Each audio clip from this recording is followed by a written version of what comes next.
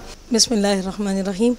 आज का ये प्रोग्राम वाक़ईन बहुत एक कामयाब प्रोग्राम है। इस तरह के प्रोग्राम होते रहने चाहिए। 25 नवंबर जो ख़वातीन और बच्चों के ऊपर होने वाले तशद्दुद के ख़ात्मे का दिन मनाया जाता है।